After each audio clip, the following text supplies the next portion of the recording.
स्वतः अण्णा हजारे ज्येष्ठ सामाजिक कार्यकर्ते आपल्या सोबत आहेत। अण्णा, माझा आवाज तुमच्यापर्यंत पोहोचतोय?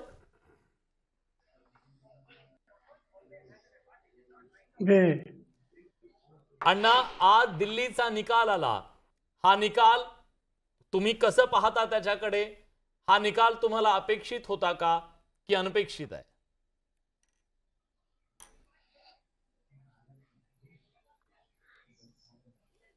जी हाँ, हा निकाल मला जो लागला हा, तो मला अपेक्षित होता, कारण मी आधीपासून सांगत होतो की कार्यकर्त्यांनी आचार शुद्ध ठेवा, विचार शुद्ध ठेवा, जीवन निष्कलंक ठेवा, जीवनात त्याग करा, अपमान पचवण्याची शक्ती असावी आणि नेहमी समाज आणि देशाचा विचार करावा।